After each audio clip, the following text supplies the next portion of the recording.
que vamos a abordar se titula Un mundo enfermo. Un mundo enfermo. No cabe duda, damas y caballeros, que en los últimos, podríamos decir, 5 o 10 años,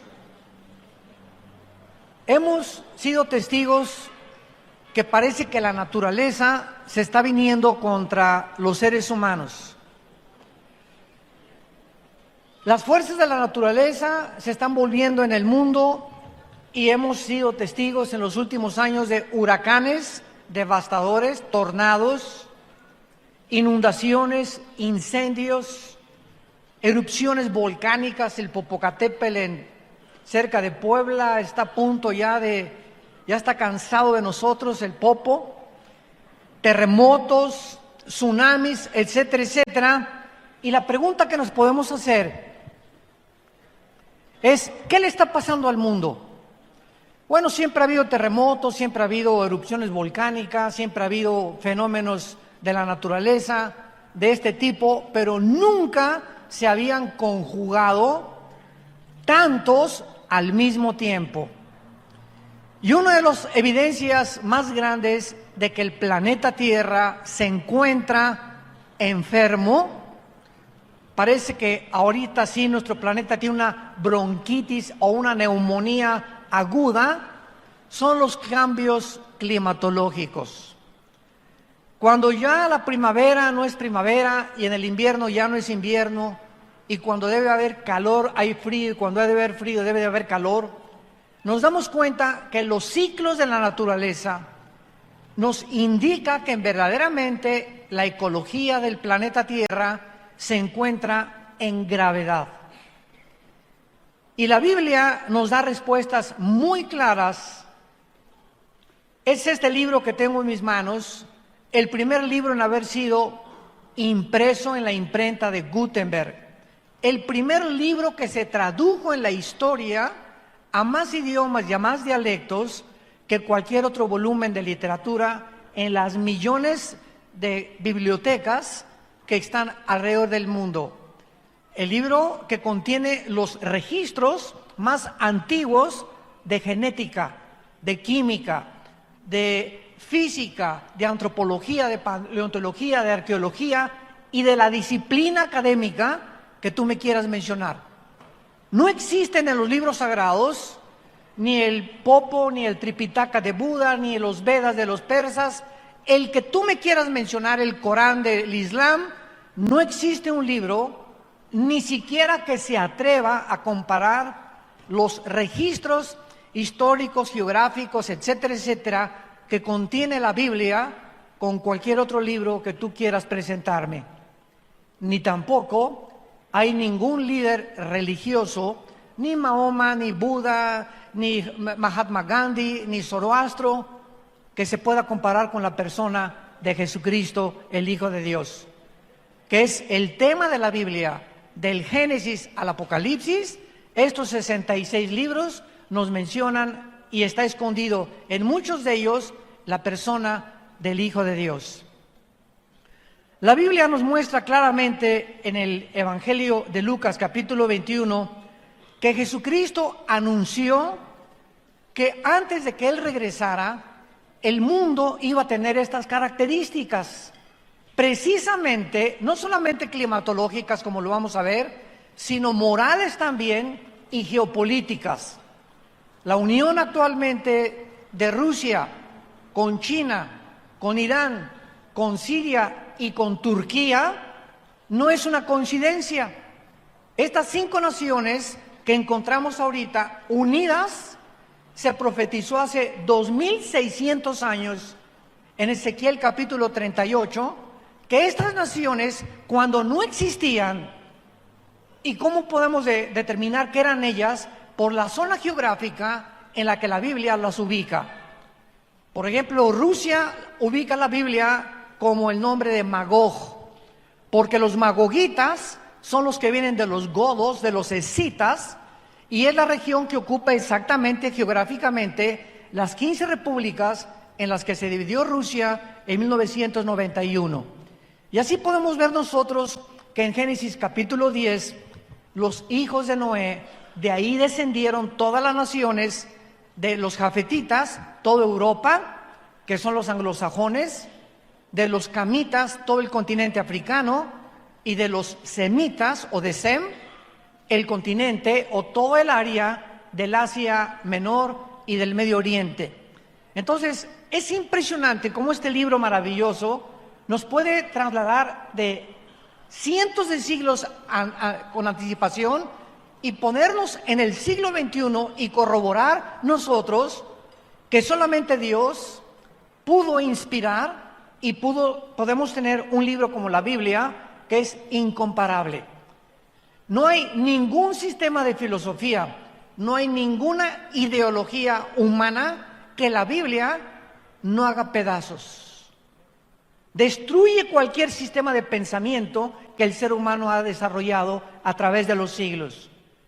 Y así podemos nosotros darnos cuenta claramente de que nos encontramos con la verdad. La Biblia es el único libro también que describe verdades absolutas, porque todas las demás filosofías e ideologías que tú puedas leer son verdades relativas, inclusive de la misma ciencia. Dice en Lucas capítulo 21, versículo 9, Cristo está hablando: cuando oigan de guerras y de sediciones, o sea, de tumultos y de insurrecciones en las naciones, no se alarmen, porque es necesario que estas cosas acontezcan primero, pero el fin no será inmediatamente. Entonces les dijo: se levantará nación contra nación y reino contra reino. Y esto, damas y caballeros, no se cumplió hasta el siglo XX. Siempre ha habido guerras, desde Caín mató a Abel, pero no fue hasta el siglo XX, 1914, cuando en la Primera Guerra Mundial se unieron naciones contra naciones. Y en 1939 se inicia la Segunda Guerra Mundial, involucrando a la mayor parte de las naciones en el mundo. Así que nos damos cuenta que el siglo XX fue el inicio de la tribulación, no de las 70 semanas de Daniel, sino el principio de los dolores del ser humano, con las dos primeras guerras mundiales. Después de la Segunda Guerra Mundial hubo más de 273 revoluciones y golpes de Estado. Y ahorita nos encontramos en el siglo XXI, que somos la primera generación de la historia con el suficiente poder nuclear para destruirnos en un minuto. Ya tenemos la amenaza en Corea del Norte, tenemos la amenaza armas nucleares en la India, tenemos la amenaza de Rusia tratando de ocupar el Medio Oriente, el movimiento de la primavera árabe que se levantó hace como 8 o 10 años en el Medio Oriente con ISIS para controlar con el Islam todo el Medio Oriente.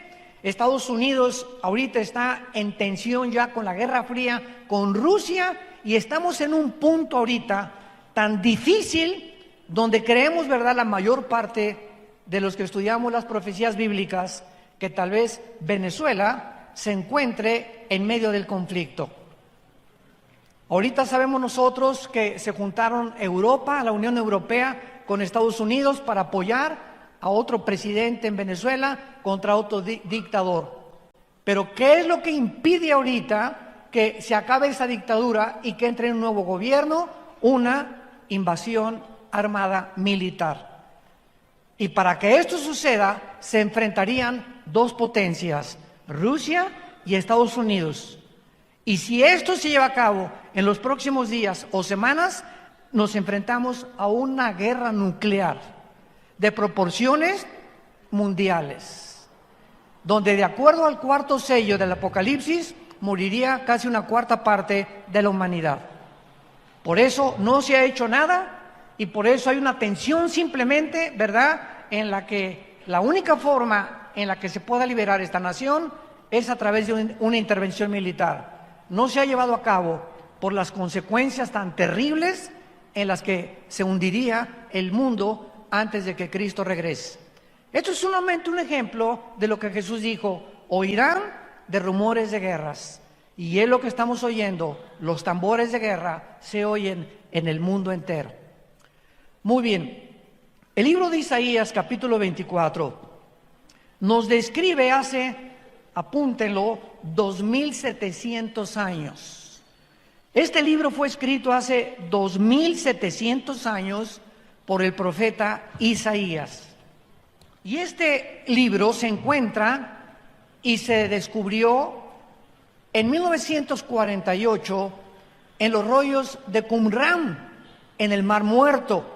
Y si tú vas a Jerusalén, ahí en el Museo del Holocausto se encuentran los originales, los papiros escritos en arameo y en el hebreo del libro de Isaías, tal como lo tenemos en la Biblia. Así que cuando hablamos de la Biblia y citamos lugares geográficos, hablamos de ideologías, de sistemas de pensamiento, de nombres de reyes, de nombres de príncipes, de nombres de gobernantes, no estamos especulando ni hablando de Alicia en el País de las Maravillas. Estamos hablando de historia, estamos hablando de geografía, que la arqueología ha corroborado y ha comprobado que las regiones, los lugares, los presidentes, los nombres que están escritos en la Biblia forman parte de la historia. Así que no venimos a cuentos de hadas, venimos con un libro sobrenatural. Veamos lo que el profeta hace 2700 años profetizó, cómo iba a acabar el mundo y las razones por las cuales el mundo, síganme con mucho cuidado, se encuentra en las condiciones en las que se encuentra actualmente. Dice así comienza este capítulo: He aquí Jehová vacía la tierra y la desnuda, trastorna su faz y hace esparcir a sus moradores. Vemos en primer lugar que es Dios mismo el que está a punto de juzgar el mundo. ¿Por qué? Porque somos agentes morales responsables. Damas y caballeros, nosotros no venimos del chango, ni de tu tía la chita. No venimos ni somos el resultado de un proceso evolucionario fortuito o accidental. Cuando en 1954 los doctores Watson y el doctor Crick les dan el Premio Nobel de Medicina por descubrir el ADN, el ácido desoxirribonucleico, que es el que está impreso en cada una de las billones de células que el cuerpo humano tiene, el 63% de los científicos ateos dejaron el ateísmo, simplemente porque la genética nos demuestra y nos comprueba que es imposible que una especie tenga una mutación hacia otra especie. O sea, un perro jamás será un gato, un hipopótamo, un dinosaurio, un camello jamás será un león, un caballo jamás será del ganado vacuno o equino o un caballo, por la genética del ADN. Entonces, biológicamente se demuestra, ¿verdad?, las mentiras que se creyeron durante casi un siglo y que se siguen enseñando en las universidades, que venimos de chita. Pregúntale a tu maestro a quién se parece su abuelita. La mía era muy bonita. No era oaxaqueña, pero era también bonita, ¿verdad? Entonces, es increíble que el ser humano haya creído tantas mentiras para que podamos nosotros concluir de una forma irracional, porque la segunda ley de la termodinámica también contradice la evolución y contradice que el universo haya sido hecho de repente como un accidente y que el universo era eterno, cosa que también ya completamente descartaron los libros de la astronomía. Entonces, la Biblia dice que tú y yo somos agentes morales, no somos animales. No venimos de los animales, somos hechos a la imagen y semejanza de Dios. Y como tales, tú y yo somos responsables de cada acción que hayamos cometido. Y el mensaje glorioso de la Biblia es que como somos todos pecadores y no hay nadie que haya guardado los 10 mandamientos, nadie más que Jesucristo, el mensaje de la Biblia es que un hombre hace 2000 años paga por nuestros pecados, que es Dios mismo hecho en la carne, para decirnos que nuestro pasado puede ser borrado si creemos en el sacrificio que Él hizo en la cruz del Calvario. ¿Qué mensaje tan glorioso necesitamos los que estábamos lastimados de nuestra conciencia del pasado? Yo fui un muchacho comunista, abracé el comunismo a los 16 años de edad, me volví un rebelde contra la autoridad de mis padres, la autoridad del gobierno, nos persiguieron, etcétera, etcétera. Me puse a estudiar la dialéctica materialista, a Hegel, a Marx, etcétera, etcétera, porque creía que estas ideologías gubernamentales o filosofías era la solución para la repartición de la riqueza, para acabar con las injusticias. Y no hay ningún sistema, damas y caballeros, humano que acabe con la pobreza y que acabe con la prostitución, que acabe con los problemas inmorales. Simplemente vivimos en un mundo en descomposición. Y el mensaje es: vengan a la cruz aquellos que quieran ser salvados, porque el barco se está hundiendo. Muy bien, en el libro de los Hechos, capítulo 17, los apóstoles, cuando comenzaron a predicar la resurrección de Cristo, este fue el mensaje de los apóstoles en el primer siglo de la era cristiana. Dice el versículo 30, Dios, habiendo pasado por alto los tiempos de esta ignorancia, ahora manda a todos los hombres en todo lugar que se arrepientan. En esta mañana, Dios no te está sugiriendo, Dios te está ordenando que dejes el camino que tú llevas en esta mañana. O por lo menos muchos han entrado por esa puerta y se encontraban en un camino equivocado. Y Dios te ha traído a esta conferencia para que reflexiones y sepas que tú no puedes seguir en el adulterio. Tú no puedes seguir fornicando con tu novia y con tu novio. Tú no puedes seguir transando y defraudando a la gente. Tú no puedes seguir en un camino donde tarde o temprano las consecuencias las vas a recoger. Y la mayor parte de las veces son consecuencias muy amargas, desilusionantes, que pueden transformar tu identidad, tu familia y tu mismo trabajo. Dios manda ahora a que el ser humano se arrepienta de sus pecados. El arrepentimiento es ir caminando por un lado y el arrepentimiento es darte la vuelta en 180 grados y caminar en dirección contraria. Y nadie lo puede hacer si no tiene a Jesucristo en su corazón. Primero tienes que abrirle tu vida a Jesucristo para que Él te dé el poder de volverte en dirección contraria y te convenza de que realmente hay caminos que parecen derechos, pero su fin es camino de muerte. Esto nos habla claramente, ¿verdad?, de que ahora Dios manda a todo el mundo que se arrepienta, y dice el versículo 31, ¿por qué? Porque Dios ha establecido un día en el cual te juzgará.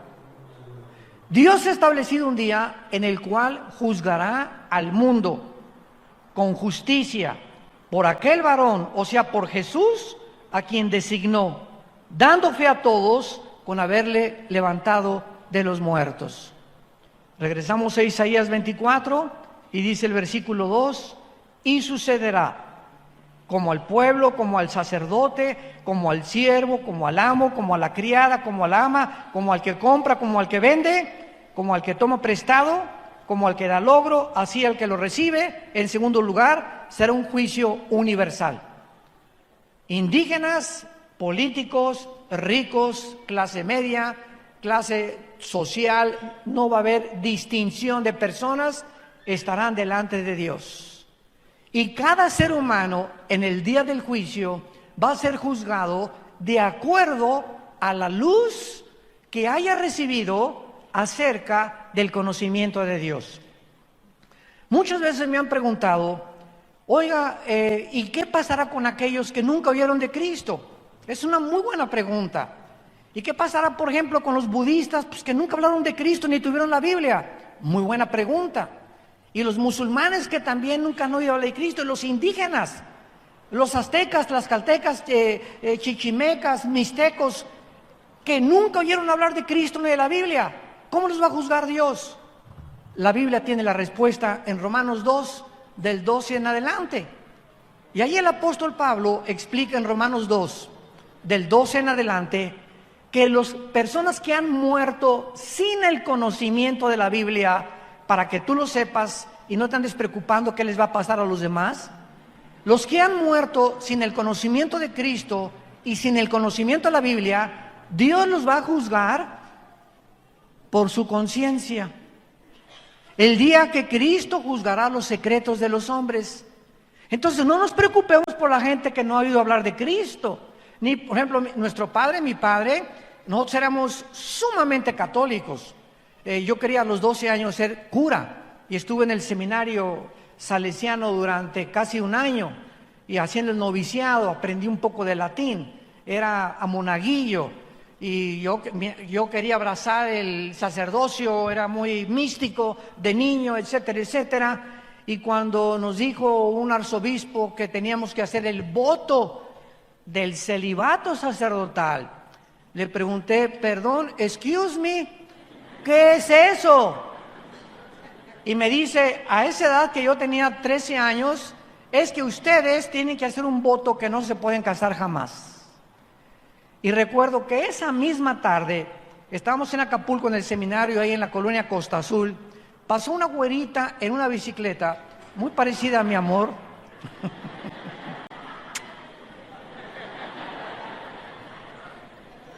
Y soñé con esa güerita. Y al otro día le hablé a mi papá a las 7:30 de la mañana. Le dije, papá, yo no puedo seguir aquí. ¿Por qué, mijito? Le dije, porque me gustan las mujeres. Y mi papá estaba feliz, él no quería que yo abrazara esto, aunque era muy católico, pero él no quería, ¿verdad? Pues sabía muy bien, no me quería decir la verdad. Me recogió a las 8:15 de la mañana y me decepcioné muchísimo de la religión y por eso me hice ateo.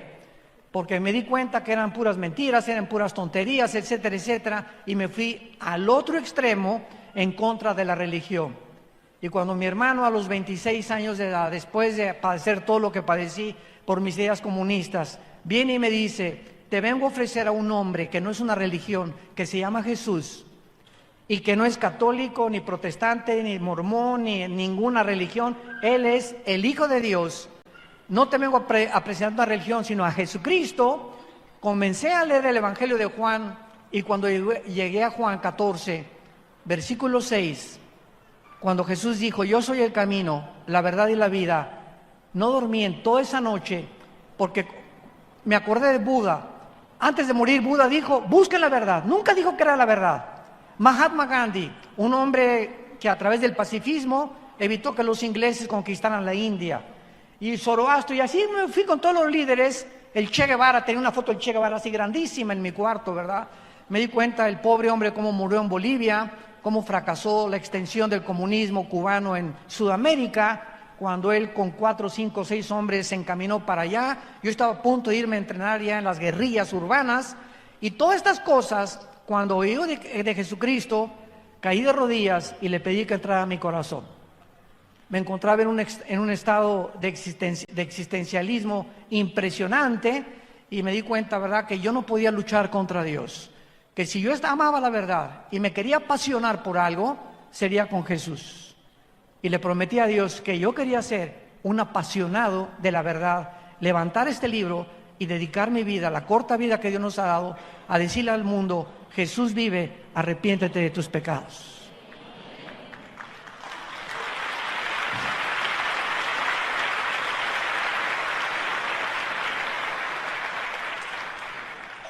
El versículo 4 de Isaías 24 continúa diciendo, se destruyó, cayó la tierra.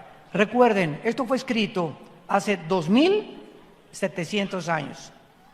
Se destruyó, cayó la tierra. Enfermó, cayó el mundo. Enfermaron los altos pueblos de la tierra. y la tierra se contaminó bajo sus moradores. Porque vean las tres razones del juicio de Dios contra este mundo. Número 1, traspasaron las leyes. 2, falsearon el derecho. Y 3, quebrantaron el pacto sempiterno. Por esta causa, la maldición consumió la tierra y sus moradores fueron asolados. Número 1, Dios, asumiendo que Él existe, es lógico que haya puesto leyes en el universo. Anoche platicaba con una persona aquí en la iglesia y al salir de la iglesia anoche vimos la luna, la vieron muchos ustedes, la luna entera, y siempre nos maravillamos de ver cómo un cuerpo como la luna celeste parezca flotar en el espacio sin que nada lo sostenga. Cuando Isaac Newton y Galileo Galilei antes comenzaron a descubrir las leyes de que no era el Sol que giraba alrededor de la Tierra, sino la Tierra alrededor del Sol, comenzaron a descubrir Isaac Newton, Blaise Pascal, han sido los científicos más grandes de los siglos pasados, ellos eran cristianos, comenzaron a descubrir que el universo que nos rodea es un universo afinado. Para que me entiendan, un motor de un coche, una bujía que tenga mal, el cablecito de la batería que no esté conectado adecuadamente, impide que tu carro se eche a andar. Un motor es un diseño mecánico de la ingeniería mecánica automotriz en el que todas sus partes tienen que trabajar en conjunto. La bomba de la gasolina con las bujías, con la batería, etcétera, etcétera. Y basta una de esas piezas que no funcione para que el motor deje de funcionar. Nuestro universo es como un motor impresionante donde las leyes de la gravitación, las leyes termonucleares, la primera y la segunda ley de la termodinámica, las leyes del electromagnetismo funcionan, y porque funcionan existe la ciencia. ¿Por qué existe la ciencia? Porque la ciencia se basa en la observación de los fenómenos. Y un científico tiene que ver, observar, tiene que tomar nota y tiene que comprobar después de que eso es constante para que sea científico. Y si no se puede corroborar ni observar, nada puede llamarse científico.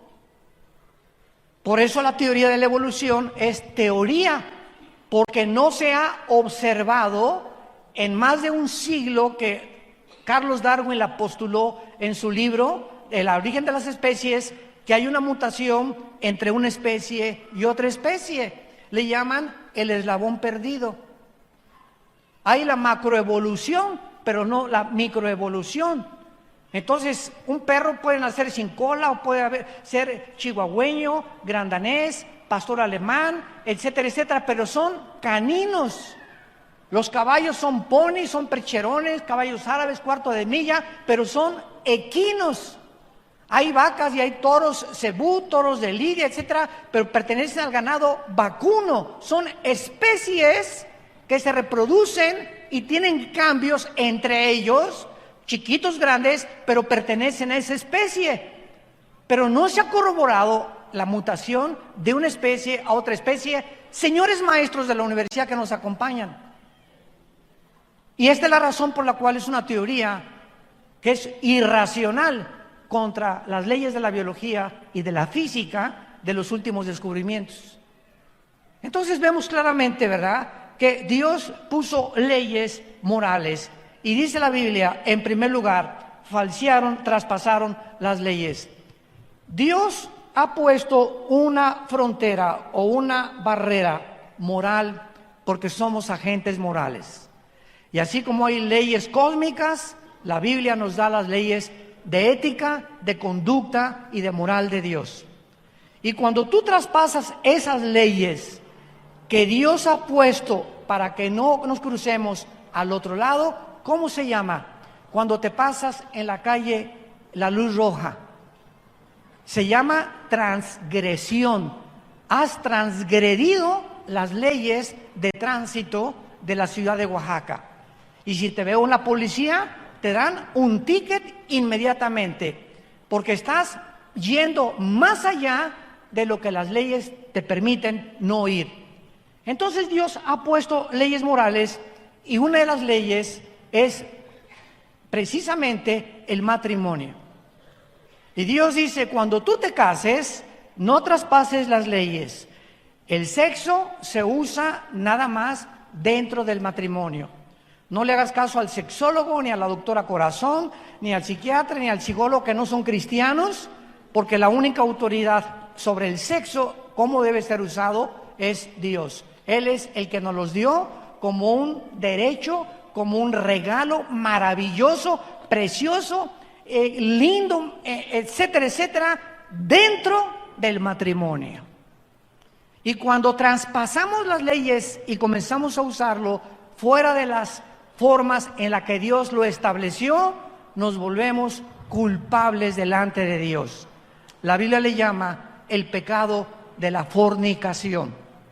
Y dentro de la fornicación es sexo antes de casarte, bestialismo, sexo con animales.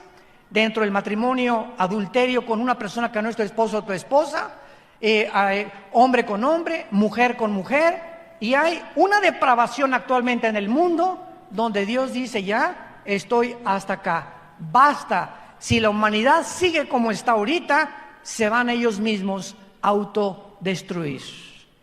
Hemos falseado el derecho. Pero además de ese derecho, hay derechos civiles.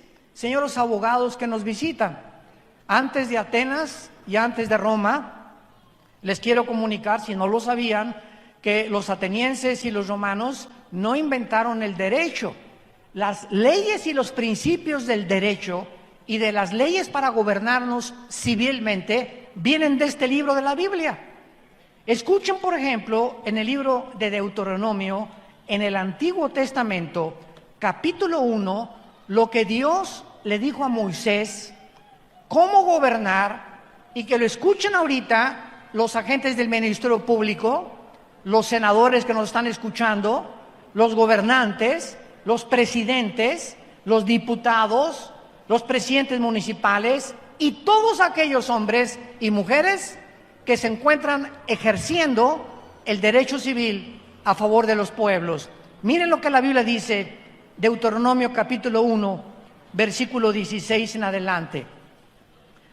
Dios le dice a Moisés, número 1, no hagan distinción de personas en el juicio.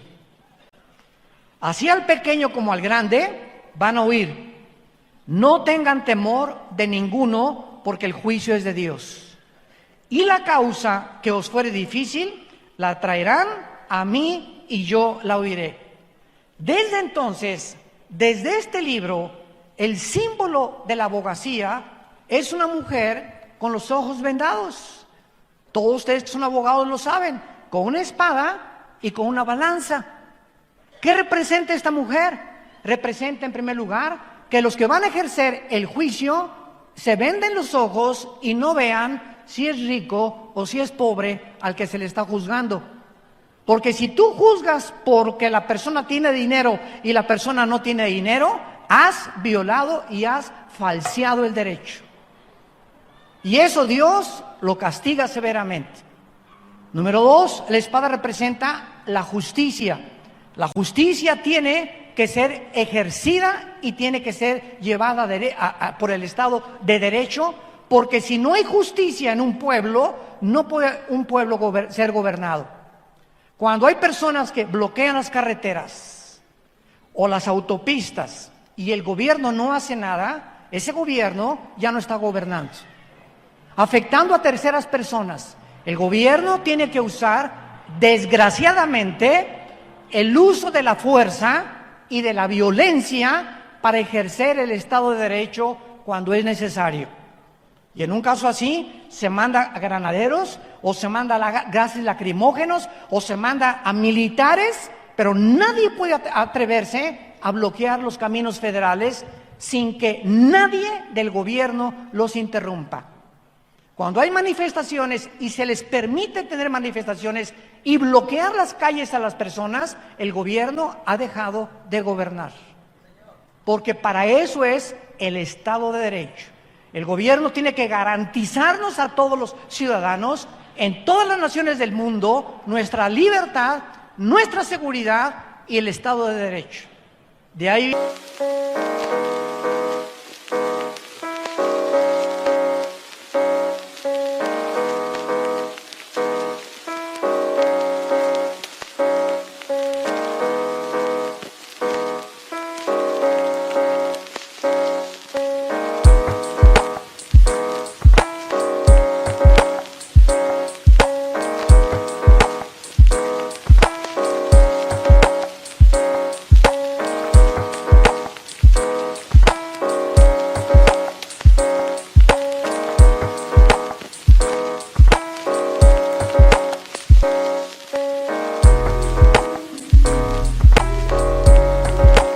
viene lo que se deriva, que se fundó en 1949 como los derechos humanos.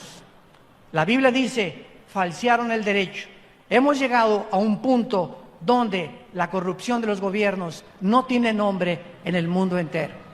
Ya no se juzga con justicia, ya no se juzga con derecho. La corrupción es como un microbio, como una ladilla, ¿verdad? Que comienza a crecer, a crecer, a crecer, a carcomer, a carcomer, a comer, hasta que descompone el carácter de los seres humanos. Y claro que nosotros como pueblo llegamos a un punto, ¿verdad?, donde decimos, basta, queremos justicia, queremos equidad, queremos libertad. En segundo lugar, dice la Biblia que no solamente se han traspasado las leyes y falseado el derecho, y el más grave mandamiento por el cual Dios va a juzgar a la humanidad, lo dice el versículo 5, quebrantamos el pacto sempiterno. Damas y caballeros, ¿saben ustedes cuál es, santos de Dios, el pacto sempiterno? El pacto sempiterno, o sea, que es eterno y que es inviolable, es el matrimonio. El matrimonio es la institución más santa, más sagrada, la más grande que Dios ha establecido antes de los gobiernos civiles, de los estados, de los patriarcas, de las escuelas, antes que cualquier cosa en la creación humana. Dios estableció el matrimonio como el fundamento de las sociedades. Y cuando los matrimonios que forman las familias, porque un matrimonio es entre un hombre y entre una mujer, varón y hembra, y genéticamente la mujer tiene los cromosomas XX y el hombre tiene, nosotros, XY. Tú eres varón y yo soy varón porque cuando mi padre y mi madre tuvieron relaciones, el cromosoma Y de mi papá fertilizó el óvulo de mi mamá y nacimos macho camacho. Tú eres mujer porque llevas 2 cromosomas que los hombres no llevamos. Vean el libro de Malaquías, capítulo 2. Es el último libro de la Biblia para que no se vayan a Apocalipsis. Dice Malaquías capítulo 2, versículo 13 en adelante. ¿Por qué es tan grave violar? ¿Por qué es tan grave? Más que cualquier otro pecado, el pacto del matrimonio. Veamos por qué. Le dice Dios a los líderes de Israel, esta vez harán cubrir el altar de lágrimas, de llanto y de clamor. No miraré más a la ofrenda para aceptarla con gusto de vuestra mano. Y me dirán, ¿por qué? Noten ustedes, antes de continuar, que los líderes de Israel habían llegado a una insensibilidad en la que ya no estaban conscientes que lo que estaban haciendo era mal. Y cuando una persona a lo bueno le llama malo y a lo malo le llama bueno, en Romanos capítulo 1 el apóstol Pablo le llama que han quebrantado completamente el derecho y se les llama mente reprobada. Dios los entrega a una mente reprobada. Si una persona insiste en ser algo que no es, Dios te deja.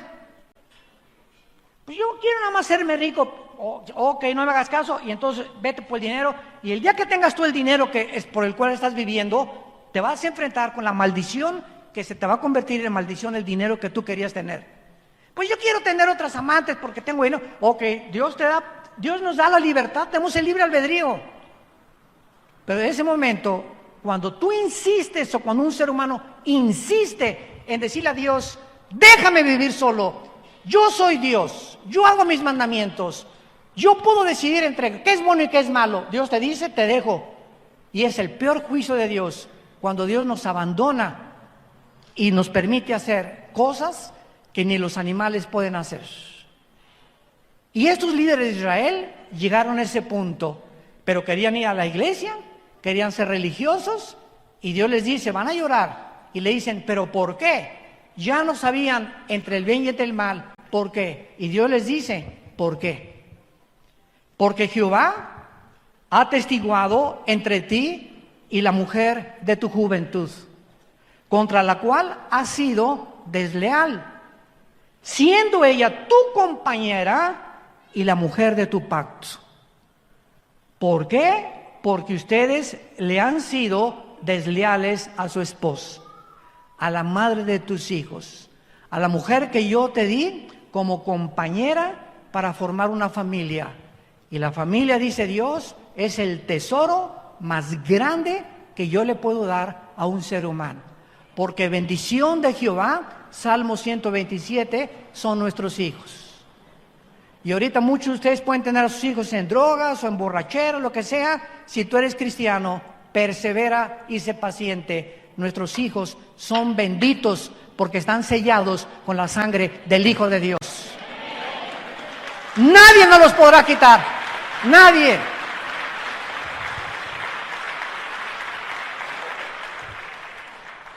Esto me impresionó tanto hace algunos años que me puse a investigar la etimología o el significado de la palabra que se usa aquí, desleal, que es la palabra o el adjetivo que usa Dios contra los hebreos. Y a los que les interese la palabra hebrea, bagad, con B de bueno, baj, H-A y D de David al final, bagad. Escuchen lo que significa en el hebreo ser desleal. Actuar encubiertamente, ser hipócrita, fraudulentamente, secretamente, tapar algo, engañar a tu pareja. Es cuando tú volteas a tu esposa y le dices, te amo. Y tú sabes que, mira, aquí está tu te amo. Los cuernos los traes ahí escondidos atrás. Estás actuando deslealmente, hipócritamente, porque tienes un amante. Porque tienes un amante hombre o una amante mujer. Y eso Dios lo ve. Delante de Jehová están los caminos del hombre. Proverbios capítulo 6. Y Él te hará pagar todas tus veredas. Tus pecados, dice la Biblia, te alcanzarán tarde o temprano. Y el problema es que estos pecados siempre nos alcanzan en el área de la psique, de la mente. El pecado distorsiona la visión de Dios. El pecado bloquea al Espíritu Santo. El pecado nos impide, nos perdemos la brújula, perdemos el rumbo, hasta que llegamos al punto que creemos que estamos bien. Y ese es el último punto donde lo que tú haces crees que está bien. Una canita al aire, dicen muchos. Ay, pues todo el mundo lo hace. Te comienzas a desensibilizar y actuar de una manera completamente irracional. Y siempre sabemos que cuando confesamos nuestros pecados, Dios es fiel y justo para perdonarnos y limpiarnos de toda maldad, porque la sangre de Cristo nos limpia de todos nuestros pecados. Y finalmente, vean ustedes la terminación de este capítulo tan tremendo, en que va a acabar el mundo, porque hace algunos años le pregunté yo a Dios, ¿a dónde tiene que llegar el mundo para que sea el colmo como Sodoma y Gomorra? Sodoma y Gomorra y las ciudades vecinas, Génesis capítulo 19, llegaron a un punto donde dice que desde los más pequeños hasta los de la tercera edad practicaban la homosexualidad. Y esto Dios tenía que destruirlo para la preservación y la continuidad de las sociedades. Es el principio de un jitomate podrido con 99 jitomates podridos, que tienes que sacarlo podrido para que los demás puedan comerse o ser comestibles. Entonces, cuando Dios ve que en una sociedad hay demasiada infección, es un acto de misericordia que Dios haya destruido a Sodoma y Gomorra con fuego y con azufre. Entonces yo le pregunté a Dios, ¿será que el mundo tiene que llegar otra vez a este punto de ebullición donde, como en un hoyo express, estamos ya a punto de reventar las sociedades del mundo y el basurero en que estamos viviendo? Y dice finalmente la Biblia en el versículo 19 del capítulo 24 de Isaías: será quebrantada la tierra, enteramente desmenuzada.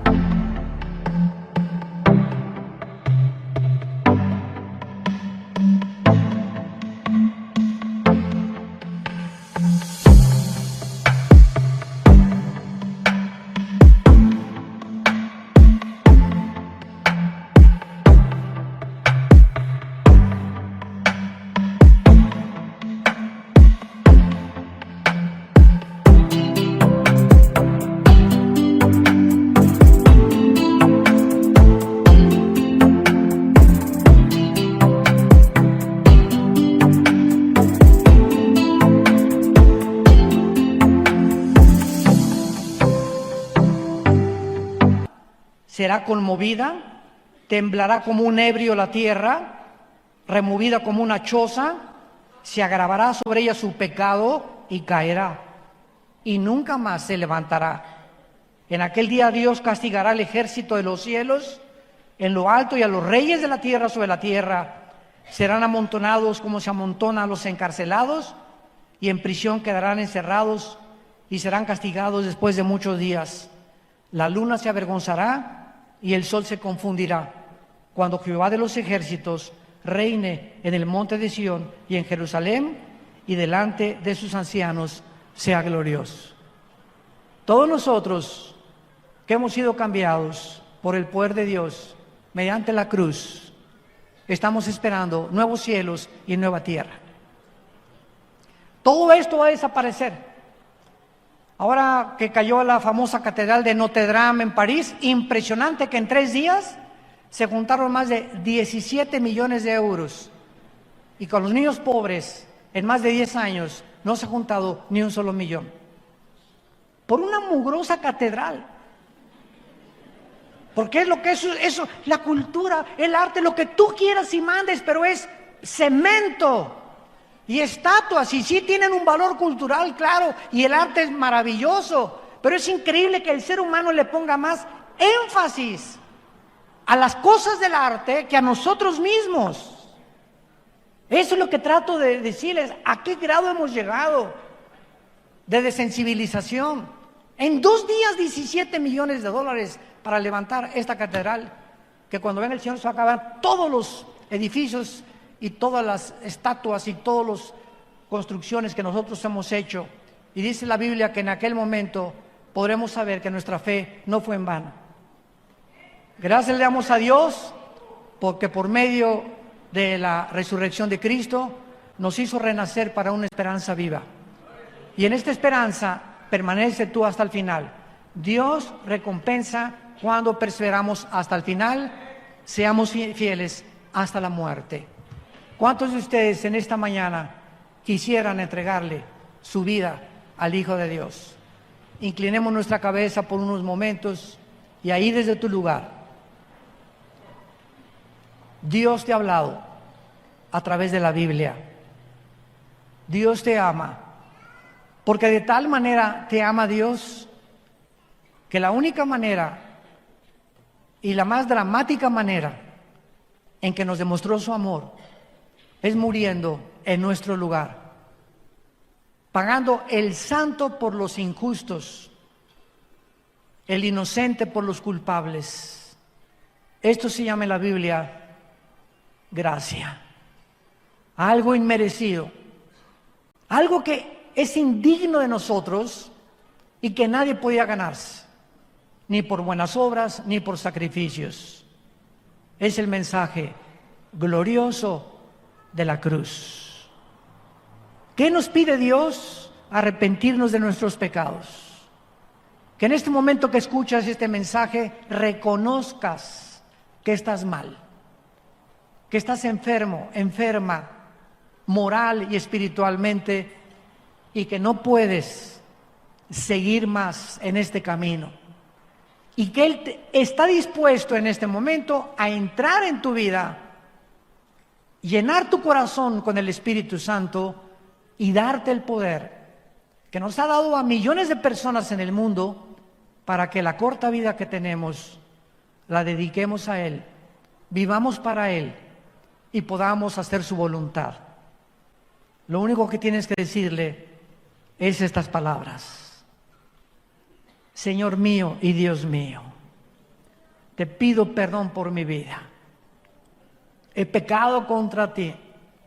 Creo que en esa cruz tu Hijo pagó con su sangre algo que yo nunca hubiera podido pagar, jamás, ni con ninguna religión, ni con buenas obras, ni con sacrificios. Él pagó en mi lugar